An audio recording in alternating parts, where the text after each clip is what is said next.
Hare Krishna, Krishna Krishna, Hare Hare, Hare Rama, Rama Rama, Hare Hare.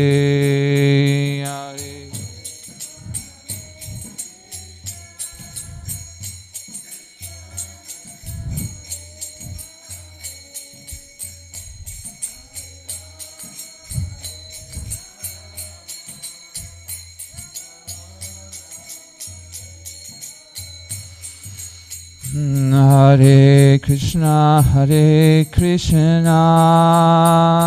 Krishna Krishna, Hare Hare,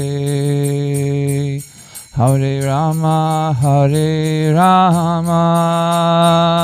Rama Rama, Hare Hare.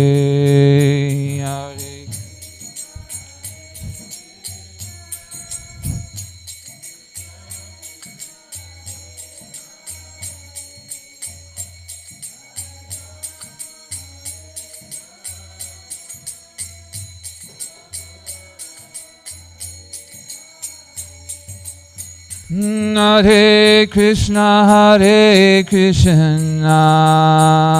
Krishna Krishna, Hare Hare, Hare Rama, Rama Rama, Hare Hare.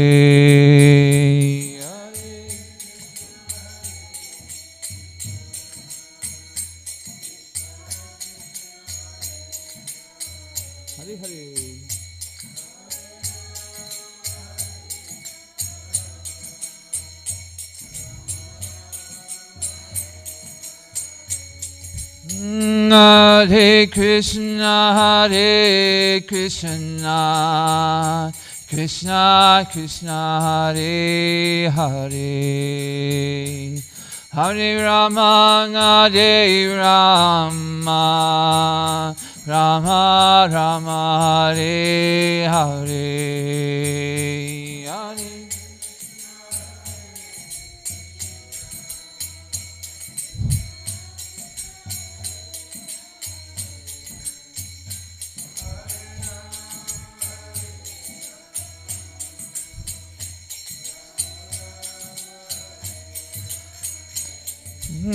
Jaya Radha Madhava, Radha Madhava, Shri Radhe.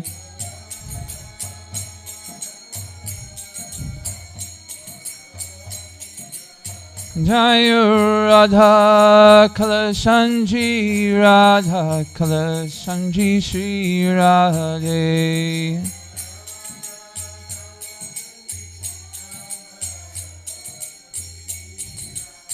Jaya Radha Govinda, Radha Govinda, Shri Radhe.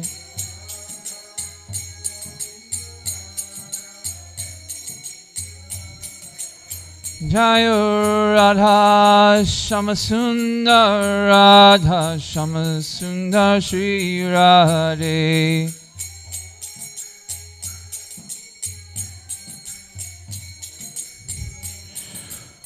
Jaya Prabhupada, Jaya Prabhupada, Jaya Prabhupada, Srila Prabhupada.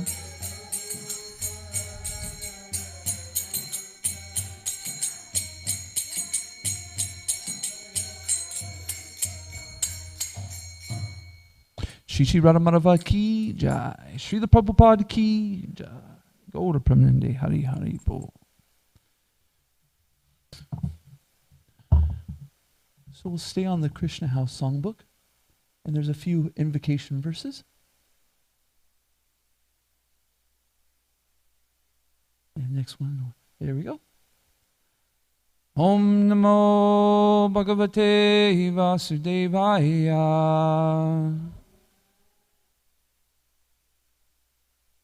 Om Namo Bhagavate Vasudevaya. Om Namo Bhagavate Vasudevaya.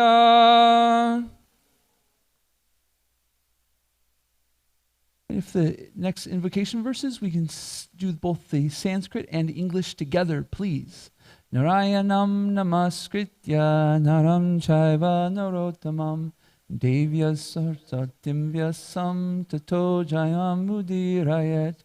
Before reciting this Srimad Bhagavatam, which is a very means of conquest, one should offer respectful obeisances unto the personality of Godhead, Narayana, unto Narayan Rishi, the supermost human being, unto Mother Saraswati, the goddess of learning, and to Sri Vyasadeva, the author. Nashtapraya Shabreshu Nityam Bhagavata Sevaya Bhagavati Uttama Shloke Bhaktir Bhavati Naishtaki. By regular attendance in classes on the Bhagavatam, and by rendering a service to the pure devotee, all that is troublesome in the heart is almost completely destroyed, and loving service unto the personality of Godhead, whose praise with transcendental songs is established as an irrevocable fact. Om Megantimarandasya Gananjana Shalakaya Chakshuranvitam Yena Tasmai Shri Guruve Namah. I was born in the darkness of ignorance, but my spiritual master opened my eyes with the torchlight of knowledge. I offer my respectful obeisances unto him. Hare Krishna. Do we have a mic for reading? Would somebody mind grabbing the mic? Please. So, in this, in our curriculum of Srimad Bhagavatam, we have a certain amount of verses that we speak on, and then one specific verse that we focus on. And so what we do is we get kind of sections of Srimad Bhagavatam going, and then we go deeper into one verse that synthesizes that section of Bhagavatam. So today we're going through verses 19 through 33, but we'll stop here at 29 because our focus verse is 30 through 33. So if somebody will read text 19, please.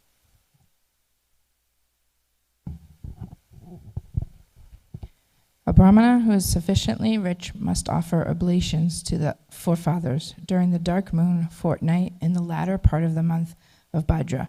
Similarly, he should offer oblations to the relatives of the forefathers during the Mala ceremonies in the month of Ashvina. So this section, this chapter, is called the ideal family life, which we call grihasta life. And so it's Narada Muni speaking to Yudhisthira Maharaj, and Yudhisthira's inquiring about what the duties of the grihasta is, the family person. 20 through 23, please. One should perform the Shraddha ceremony on the Makara Sankranti, the day when the sun begins to move north, or on the Karkat Sankranti, the day when the sun begins to move south. One should also perform this ceremony on the Mesha Sankranti day and the Tula Sankranti day in the yoga named Vyatipata. On that day in which 3 lunar titis are conjoined, during an eclipse of either the moon or the sun, on the 12th lunar day, and in the Shravana Nakshatra. One should perform this ceremony on the Akshaya Tritiya day, on the 9th lunar day of the bright fortnight of the month of Kartik, on the 4 Ashtakas in the winter season and cool season, on the 7th lunar day of the bright fortnight of the month of Magh, during the conjunction of Magh Nakshatra and the full moon day, and on the days when the moon is completely full or not quite completely full, when these days are conjoined with the nakshatras from which the names of certain months are derived. One should also perform the Shraddha ceremony on the 12th lunar day, when it is in conjunction with any of the nakshatras named Anuradha, Shravana, Uttara Falguni, Uttara Shadha, or Uttara Bhadra Pada. Again, one should perform this ceremony when the 11th lunar day is in conjunction with either Uttara Palguni, Uttara Shadha, or Uttara Bhadrapada. Finally, one should perform this ceremony on days conjoined with one's own birth star, Janma Nakshatra, or with Shravana Nakshatra. Whoa. It's a lot, huh? So this Sankranti is the day which the sun moves into a new constellation or a new sign. And it's a very auspicious day. And the activities performed on that day are multiplied many fold. And often what happens is you could say the pious activity will give one benefits in that particular new sign. So if you do some kind of yajna for the yajna during that day, it will give you, say it's on when Taurus is coming in, it will be really good for foundational work and this and that. And so Srimad Bhagavatam and our Vedic scriptures give us an understanding of how we can live nice and peacefully with these different rituals that allow for us to be very comfortable. Why? Because we want to serve Krishna very nicely, right? But to the devotee, these activities aren't just to become even comfortable.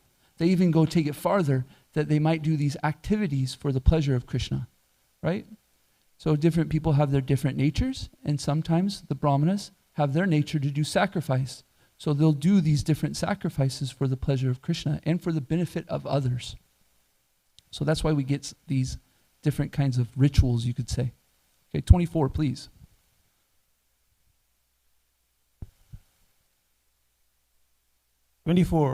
All of these seasonal times are considered extremely auspicious for humanity. At such times, one should perform all auspicious activities, for by such activities a human being attains success in his short duration of life. Hare Krishna.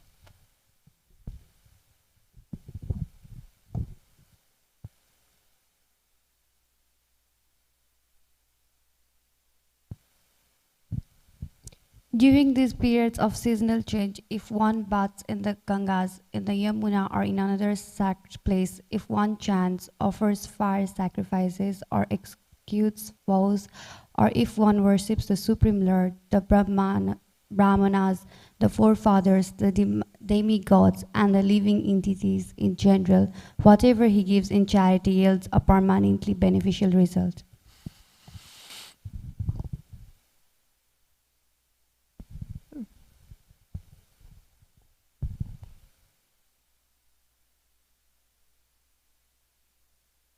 O King Yudhishthira, at the time prescribed for reformatory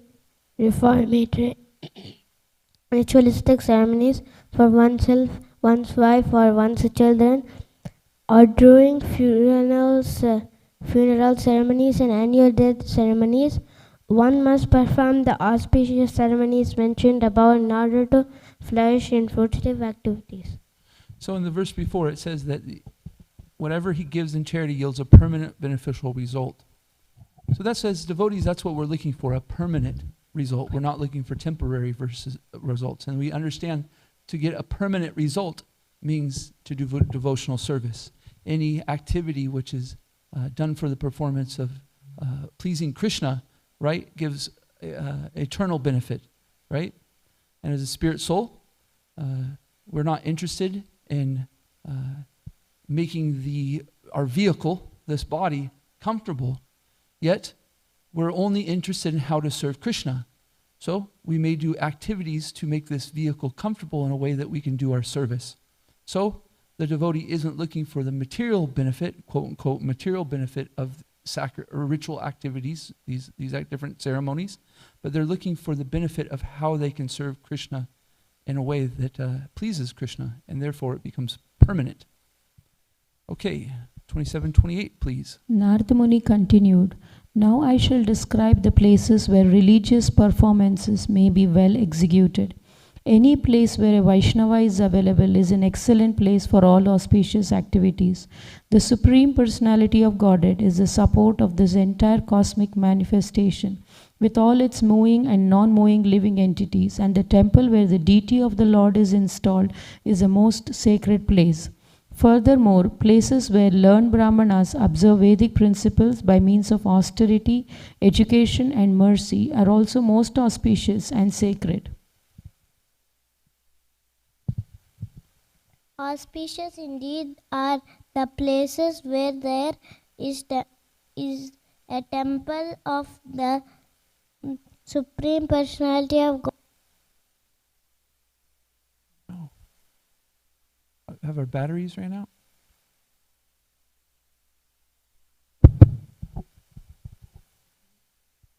Supreme Personality of God.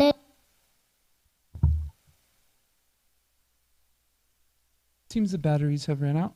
I'll just do 29 here, and then we'll go to 30, 33. If somebody would mind going and changing the batteries out so that we can continue to use that mic, it would be very much appreciated. 29. Auspicious indeed are the places where there is a temple of the Supreme Personality of Godhead, Krishna, in which he is duly worshipped, and also the places where there flow a celebratory sacred river mentioned in the Puranas, the supplementary Vedic literatures. Anything spiritual done there is certainly very effective. Okay, we'll click on 3033, and we're going to go to the last stanza.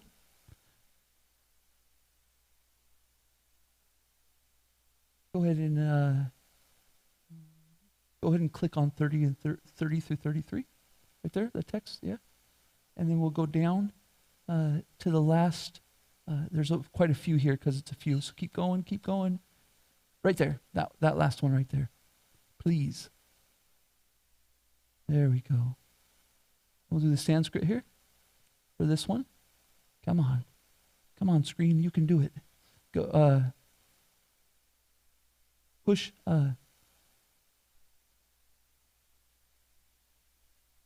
Push F11, and it will go to full screen. Oh, you're already in full screen. Never mind. So push down a little bit. There you go. Now, right there we go. Okay.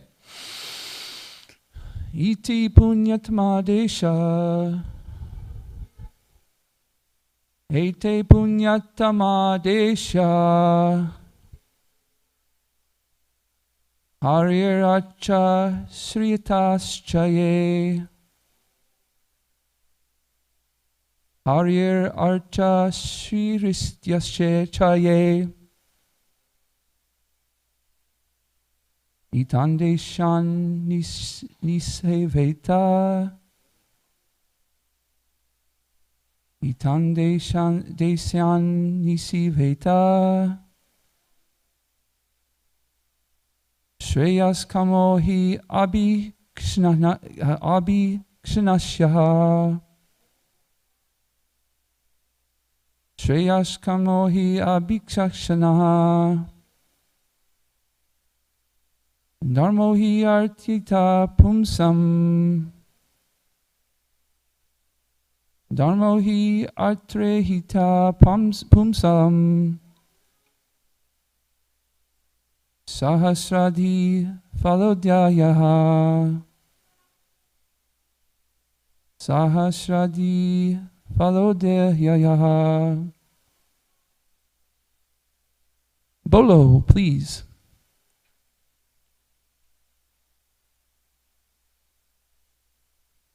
Iti punyatama desha.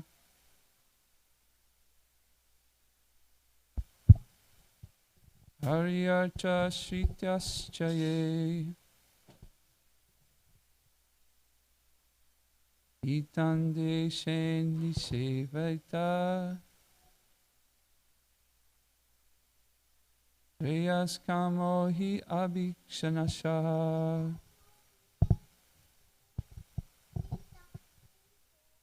Dharmo hi atrehitya pumsam. Sahasradi palodyaha. Sahasradi palobdahyaha. Ete punyatama desha. Haryaracha shritaschaye. Itandeshan nisiveta.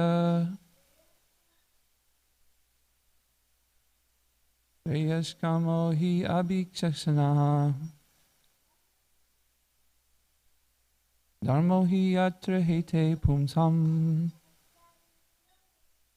Sahasradi palodeya. One more. Maybe? Okay, let's go to translation and purport by His Divine Grace, A.C. Bhaktivedanta Swami, Srila Prabhupada Ki Jai. Translation.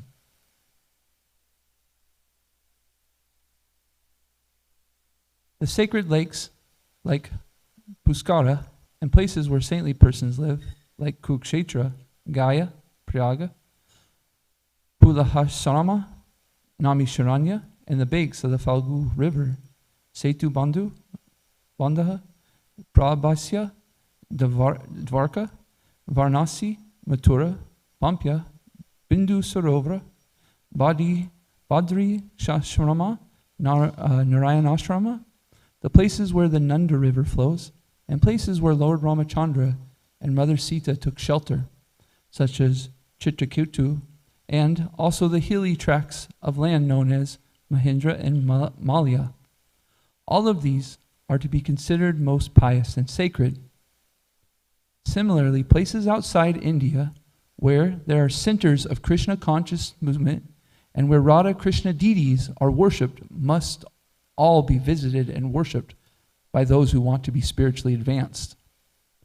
One who intends to advance in spiritual life, One who intends to advance in spiritual life may visit all these places and perform ritualistic ceremonies to get results 1,000 times better than the results of the same activities performed in other places. I'm going to repeat the last part of this translation. Similarly, places outside of India where there are centers of the Krishna conscious movement and where Radha Krishna deities are worshipped must all be visited and worshipped by those who want to be spiritually advanced. One who intends to advance in spiritual life may visit all these places and perform ritualistic ceremonies to get results 1,000 times better than the results of the same activities performed in other places. Purport. In these verses, and in verse 29, stress is given to one point. Hari Archa Shrityas Cha E, or Hari Archa. In other words, any place where the deity of the Supreme Personality of Godhead is worshipped by devotees is most significant. The Krishna consciousness movement is giving the population of the entire world a chance to take advantage of Krishna consciousness through the ISKCON centers, where one may perform deity worship and chant Hare Krishna Mahamantra, and in this way attain results with effectiveness increased 1,000 times. This constitutes the best welfare activity for human society. This was Sri Chaitanya Mahaprabhu's mission as it was predicted by him in the Chaitanya Bhagavat, Anantya 4:126. Pravite ache yata nagradi grama savrata parchaha habe mora nama. Sri Chaitanya Mahaprabhu wanted the Hare Krishna movement with installed deities to spread it to every village and town in the world so that everyone in the world might take advantage of this movement and become all auspicious in spiritual life. Without spiritual life, nothing is auspicious. Mogyasya moga karmano moga jnana vichitasya. Bhagavad Gita 9:12. No one can become successful in fruitive activities or speculative knowledge without being Krishna conscious. Wow. As recommended in the Shastras, everyone should be very eagerly interested in taking part in the Krishna conscious movement and understand the value of spiritual life. Srila Prabhupada Ki Jai. So, these centers, these ISKCON centers we have, that Srila Prabhupada so kindly established and have multiplied many times over because of the devotion to Srila Prabhupada, are giving a people an opportunity in this world to become Krishna conscious. Before Srila Prabhupada spread Krishna consciousness all over the world, it wasn't so accessible all over the world, right? How many temples were outside of India before 1960? Not so many, right? And in those temples was the goal of life, or the goal of that temple, to help somebody advance in their Krishna consciousness? Or was it to gain a better material life, right? And so often in religion, we do things for the betterment of our material life and call it spiritual life. And that's okay to a certain degree.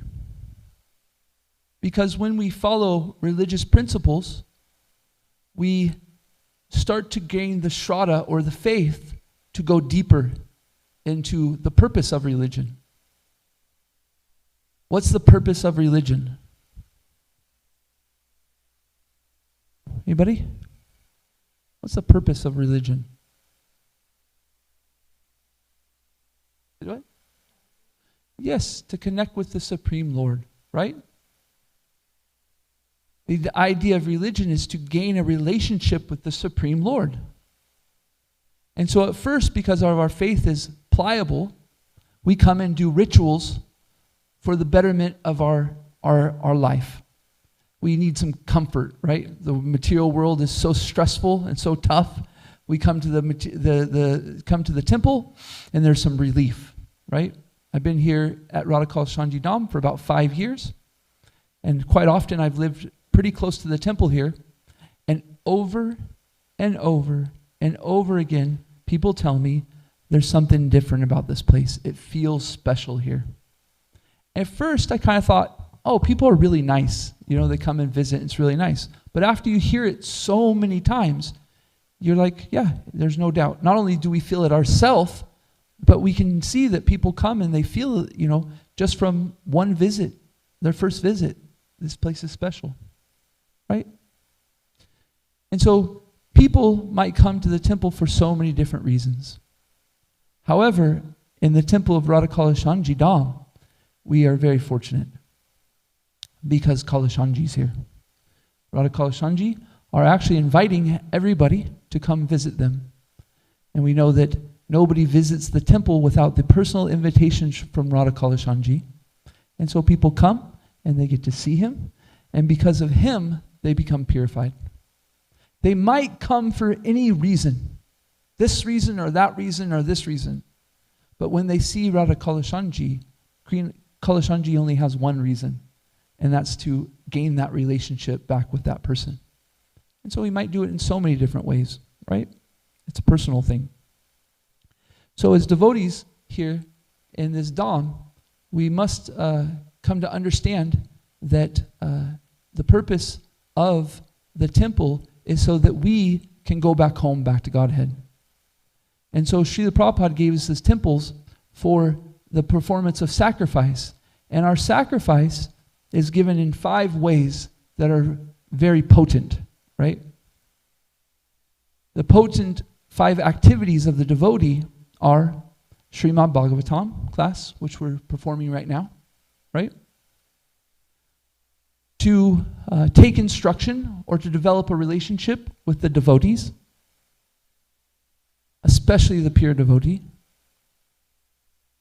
To worship the deity, to visit the holy Dham, and to chant the holy name. These are the 5 most potent activities of devotional service in this time and age. And so our centers are based around these 5 activities. And so, as devotees, being in a community, we must see that we're progressing in these 5 things. If we're not progressing in these 5 things, then we're not appropriately taking advantage of the holy Dham. Now, does that mean that if you're advancing in the service of the deity, that means that you're on the altar all the time? No. It does mean, though, that your relationship with the deity must progress. We must progress with our relationship with the deity. And sometimes that might be being up on the altar, doing arti, or it might be that when we sit here and chant in front of Radha Kalashanji, that we are connecting deeper with him each time. In some way, shape, or form, you should be progressing in these 5 activities. If we don't, then we become content in our Krishna consciousness, and we start to just perform religious activities. It becomes just a place where we have a nice situation, where our family grows nicely, our relationships are nice, we get nice prasadam, we have nice association with our friends on festivals, and these things. And this can be very dangerous, because when we get to this point, we start seeing the Holy Dham as just another place. And the Holy Dham should never be seen as just another place. It should be understood that this is a place where Krishna resides, and it is a holy Dham. It is no different than Vrindavan. We have a book called The Nectar of Instruction. It's a very small book, but it's very, very potent. It's only 11 instructions. If you read just the instructions given by Srila Rupa Goswami, it would take 3 to 5 minutes. And Srila Prabhupada says in the purport, he says that this book, if one follows, can go from the beginning devotee all the way to a pure devotee. Can you imagine that? In 3 minutes, there's a book that's being given to us that can take us to pure devotional service. Wow, what must be the potency of Srila Rupa Goswami? And then we're very fortunate because Srila Prabhupada gives us purports of this 11 verses, right? And in Srila Prabhupada's purports in Nectar of Instruction, he gives his general way he does it, not every verse, but practically every verse. He'll do three or so paragraphs of his commentary, and then he'll re-emphasize the commentary given by his guru, Bhaktisiddhanta Saraswati. And so in these verses, it gives us how we should live in the Holy Dham. And one of the first instructions Srila Rupa Goswami gives us for living in the Holy Dham is how we associate with devotees. He gives us 6 ways to associate nicely with the other persons whose goal is to develop their relationship with Krishna. What are those instructions? Well, they're very nice because really you only have to think of 3 categories. One is gifts, one is has to do with eating, and one has to do with speaking to each other. How do we speak with a devotee? How do we talk? How do we conversate? And so one is the loving exchanges between devotees is giving gifts and receiving gifts. The next is we speak in confidence and we listen in confidence. And then we give prasadam and we take prasadam from each other. And in these 6 loving exchanges, the love and the appreciation for one another grows very nicely. And Srila Prabhupada says in the purport, he says that this is actually not just done by devotees, it's actually just pretty common in the world, right? He says that business people might come to a restaurant, they buy each other food, right? They exchange some gifts, and then they talk in confidence about whatever subject they want to talk about.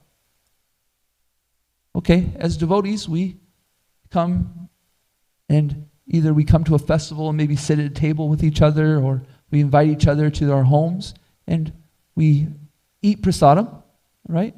And then we might exchange some gifts, and sometimes often the gift of devotees is given in words, right? Appreciation. Oh, Prabhu, Mataji, you're so wonderful at this service. I really appreciate you in this service.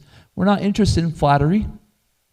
We're interested in sincere appreciation of each other, which is a great gift. The enthusiasm of one another can be very much expanded when somebody gives you a very heart-filled, sincere appreciation. It's a great gift. And then we speak in confidence. I might say, hey, I'm having this trouble in this way, or hey, I'm trying to grow in my Krishna consciousness in this way. What do you think? And so Krishna Katha happens between the devotees, because not only are we talking about how to get better in our devotional service, but also devotees naturally will talk about Krishna and his devotees. So then the next verse, Srila Rupa Goswami says, and what devotees do we perform these loving exchanges with? And he describes 3 different levels of a devotee. He says that there's a lower platform, a middle platform, and an upper platform of the devotee. In the first platform, we, in our heart, are paying our respects to that person. So this is very practical. Sometimes we gloss over these instructions and just look at them like, oh, sure. However, if as devotees, every time we were in the Holy Dham or any other place, we looked at one another and paid our respects and understood that this is a devotee and this is very special, how would our interactions shift? But do we get content? Like I was saying before, oh, I am nicely situated, I have nice relationships, I get nice prasadam, who cares about this person? Matter of fact, this person gets in the way of my sense gratification, and so therefore I get angry at them, and we have issues, right? But if we listen to Srila Rupa Goswami's instruction, we look and see that the devotee, we first pay our respects, at least in our heart. It's said that if you don't become joyous when you see another devotee, you're actually performing an offense. I don't know if offense is quite the level of it, but it's inauspicious, that's for sure. Every single time we come and see a devotee, if we don't externally give a smile or a hello or a good morning or a Hare Krishna in a kind way, we at least should do it in our heart, right? And the second is, so this first level is that these persons chanting Hare Krishna, they have a desire to understand Krishna, right? The second level, this person they're pretty strong in their relationship with Krishna. They not only can they see Krishna and their relationship with Krishna, they can see in others their relationship with Krishna, and they can understand what platform they're in. They say, oh, this person's right here, and therefore they start to interact with this person in a specific way that they are devoted to Krishna in any religion. This person is engaged in the worship of the deity, Srila Prabhupada mentions, or Srila Rupa Goswami says. And is this worship meaning, again, that the person's up on the altar? It could be. It could mean that the worship of the deity is on the altar, but this person, their worship, their activities are simply for the pleasure of the deity, right? They might go preach with the idea of pleasing Radha Kalashanji. They might cook with the pleasure of Radha Kalashanji. They might do kirtan for the pleasure of Radha Kalashanji. This person is very fixed in this, that their activities are for the pleasure of Krishna, not because they do a kirtan and they get some little appreciation for it, right? I get some gratification out of doing a nice kirtan, or, oh, I sit on the Vyasasana, I give a nice class, and people say, thank you very much. That's actually, what I'm looking for. I'm not really here just to say something nice for the pleasure of Radha Kalashanji. So this person's fixed. And then the next platform, this person's not just fixed in their service with Krishna, but all they see is Krishna. They're at the platform where doesn't matter where they are, what time, what place, all they see is Krishna. And they're at a level that I just can't comprehend, to be honest with you. So this is, so we have 6 loving exchanges. We have devotees that are performing devotional service at different levels, and we're understanding how that we interact with them. And then Srila Rupa Goswami says, our goal for all of these instructions is to chant Hare Krishna 24 hours a day, live in the Holy Dham under the advice of the devotees. We're not meant to live in the holy Dham on our own accord, in the sense of, I think I should perform like this, I think I should do this, no. It's saying, Srila Rupa Goswami is, yes, please live in the holy Dham, please chant Hare Krishna, and do it under somebody who is more advanced. They can tell you how to traverse the holy Dham. If you're committing some mistakes, they can correct you. If you're needing to grow in your service, they can help you. So quite often, we come to the holy Dham, and these 3 instructions, we become content and we're not following so much. But the thing is that these holy Dhams are meant for a place that we're interacting in the holy Dham in an appropriate way. And so therefore we should take the instructions of Srila Prabhupada, Srila Rupa Goswami, and how to interact with devotees and how to worship the deity properly. We've got to get to a point where the holy Dham isn't for us, it's for Kalashanji, and therefore our mindset is, how do we serve the people that come here? How do we serve the other devotees? How do we please Krishna the most? By serving others. And if we stay just thinking and staying content of how the holy Dham benefits us, we don't make progress in Krishna consciousness, and that's when it's very easy to start making offenses, because we just start to see this as a normal place. I'll stop right there. So we talked about the holy Dham. The holy Dham is a place, Srila Prabhupada says very clearly in the purport, where Radha Krishna is installed. And this is a holy place. And one should go there and perform activities for their purification. Doing that there, the purification is 1,000 times over. And we expanded that in saying that, how do we engage in devotional service? How do we want to make sure that we keep the right attitude when we're living in the holy Dham? And we spoke in so many different ways like that. Any questions, comments, thoughts, please? Oh, you ask yourself. Don't ask. What's your name, by the way? Yeah. Smriti? Smriti, yes. How many times have you been to the temple here? 2 times? This is your 2nd time? Welcome. Thank you so much for coming. Thank you. I think we got a question. Actually, Nainanvita has a question. So, yesterday she attended Hari Parshad Prabhu's class, which was about attentive chanting. So she's telling me that yesterday in the class she heard that when we are chanting our rounds, we are supposed to do it with attention and not talk to anyone, and we should be in silence in connection with Krishna. But now she's telling that Nandavraj Prabhu is telling in the class that when we see a devotee, we should smile, say Hare Krishna. What if I am chanting and a devotee passes by? What I should do? That's her question. Very nice question.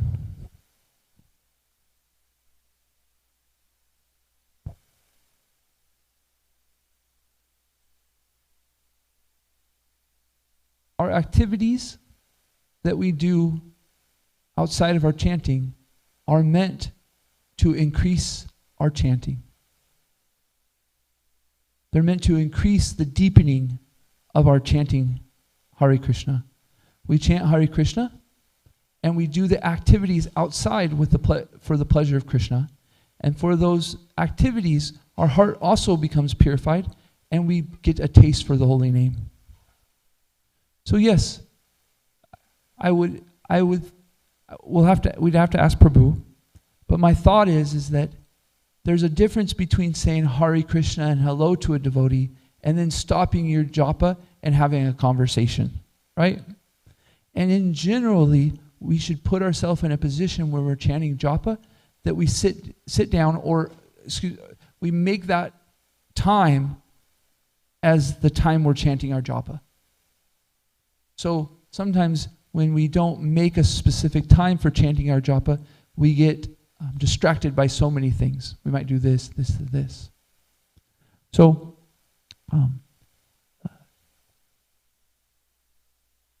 in general, when we're sitting in the temple chanting our japa, we see a devotee come in and we give a little head nod, Hare Krishna, you know? If we're walking by, we might chanting our rounds, Hare Krishna. So they complement each other. We should understand the principles of things, not get too stuck in details, although details are important, but we shouldn't. We should understand the principle of chanting Hare Krishna and living in a holy dham is to serve Krishna, right? And our chanting Hare Krishna is asking Krishna for service, and so therefore when we get a chance to serve devotees by saying a nice hello or Hare Krishna, then we might take that opportunity, right? But at least Srila Rupa Goswami says that in our heart, we should pay our respects to this person, right? It's a very, very challenging question, right? You have to sit here on the Vyasasana and say, how do we respect the other speaker, and then also, you know, respect the thing that we're saying too. Very nice, little rascal. What do you think? Does this make sense? Yeah? So the devotee's principle is to please Krishna. That's the principle. So if we're chanting Hare Krishna and we see another way to please Krishna, then we can do that. But in our heart, we have to understand, is our real principle that we're doing it to please Radha Kalashanji? Or are we trying to do it to please some other purpose? Right? So if we say hello to somebody, it should be for the purpose of pleasing Krishna. Right? However, sometimes because we're not so attentive in how to please Krishna or to serve Radha Kalashanji, sometimes we get distracted and do prajalpa and want to please our tongue by talking something that isn't for his, with the intention to please him, right? So we got to be careful and think, is my actions for pleasing Kalashanji? So then we chant our japa in that way. Hare Krishna. Any other questions, comments, thoughts?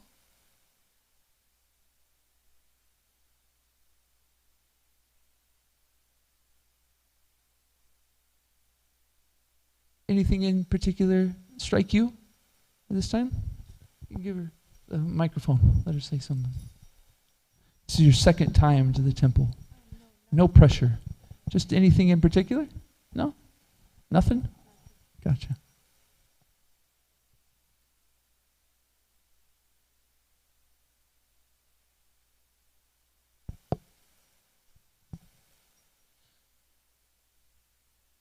We have 4 minutes.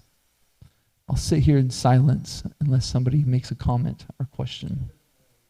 You can expand, Prabhu? Yes, please, please.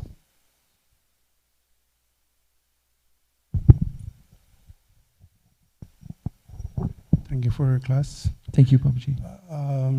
One time, Dinabandhu Prabhu, you know my Vrindavan, he lived in Vrindavan, Prabhupada disciple, Dinabandhu Prabhu. So he gave class here. So sometime we discussed that wherever is this temple, this is the holy dham. So I asked him, why do then you live in Vrindavan? Because you can live in Kalachanji here.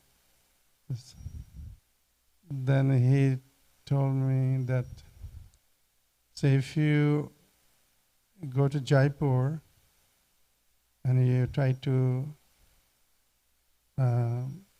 take the art to get the water, it's very hard. You have to go up to 300 square feet down to get the water because water's level is so down over there.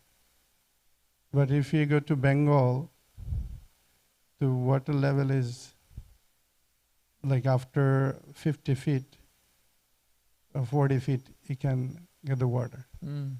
So living those kind of holy dham is the effect, you can yourself mold very easily. Spiritual vibration is so strong there. So if you want to do want to be really more intimate with the Krishna, so you should recite these holy places, those holy places, where is the Lord perform his pastimes. So then after that I found, yeah, it just make a lot of sense. He gave very practical example on that. So sometimes we said that those holy dham is really, really very special. Whereas like Badrinath, Kedarnath, whether Dhruva Maharaj, Ajamil, all other there achieved their perfection, those places. And affect also those places if you go when you chant holy name or associate with the devotees, is really mood transform, totally different. And Srila Prabhupada also said that Vrindavan is a place where you, as soon as you go, enter in the Vrindavan Dham, immediate your mood gets changed. So practically spiritual experience, it's not hard. It's someone a little bit sincere and visit those holy places, associate with the saintly personality like Srila Prabhupada and his disciples, others. So then it is affect there. And of course, a saintly personality like our present all ISKCON gurus, they're traveling around. So they also carry holy dham in their heart. So when they reside, like Dallas temple, like Srila Gurudev was present here. So that's why I say holy dham like Kalachandji is nowhere, nothing nice manifest. So we get now a lot of benefit. The holy, through pure devotee and sincere devotee, holy dham can manifest at any place also. So that's effect. But conditioned soul like us, to drive more benefits, we can, we always should be hanker for those holy dham. Hare Krishna. Hare Krishna. Thank you so much, Prabhuji. I was thinking too that, like, you know, our movement is based on the principle of Sankirtan, right? Of preaching. And devotees like Dinabandhu Prabhu aren't just going to the holy dham to enjoy, you know, their relationship with Krishna, just them and Krishna. They're thinking and expanding, how can I preach Krishna consciousness? How can I engage people? So you have these saints, as we were saying, that their only desire is to give us Krishna consciousness, right? It's quite amazing. So when we understand that some devotee has some service, we should try to see how they're engaged in a personal relationship with Krishna, about how they spread Krishna consciousness. And we shouldn't judge that in the sense of, oh, this person's doing this kind of service and therefore it's something big, or this person's just doing this and so therefore it's, you know, we so many different people have a relationship with Krishna in a way that they are expanding Krishna consciousness, you know. So many people here in our Radha Kalashanji Dham are like Arjun Krishna Prabhu. You know, he every single time you see the serving prasadam, he's there. Every single time he serves out. You can never go to a festival or any kind of event that we're serving prasadam and Arjun Krishna Prabhu isn't there serving prasadam. And I don't know, I haven't asked him, but when I look at it, I see this is how he's spreading Krishna consciousness. This is his Sankirtan movement, right? I'm spreading Krishna consciousness by giving Radha Kalashanji prasadam out, you know? So we should really be encouraged and see people as their service to Krishna as their way that they're spreading Krishna consciousness. Making the place a holy dham. Very nice. Okay, we can end there. So please, this place is so special, this Radha Kalashanji Dham. Srila Prabhupada has installed Kalashanji, Radha Kalashanji, and he's given us this opportunity to advance in Krishna consciousness very quickly. Let's not get content. Let's not see this just as a normal place or get content in our actions that we act. It's just a normal place.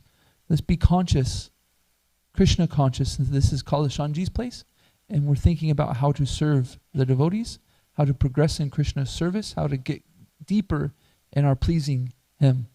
And if we make that our goal with consciousness in any activity, we do not fail.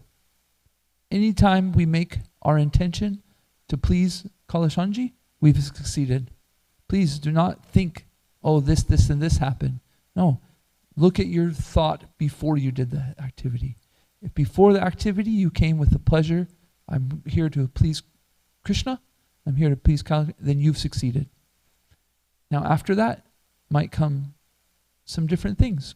But what's going on there is your relationship with Krishna. And he might make some adjustments, or he might give you a little pat on the back. And both of them are his mercy, and therefore they're absolute. Shri Shri Radha Kalashanji ki jai. Shri the Prabhupada ki jai. Srimad Bhagavatam ki jai. Gaura Premanande Hari Hari Bol. Vanchakalpatarubhyascha. Kripa Sindhu Bhyevacha Patitanam Pavanebhyo. Vaishnavebhyo Namo Namaha. Antikoti Vaishnava Vrinda ki jai. Hare Krishna.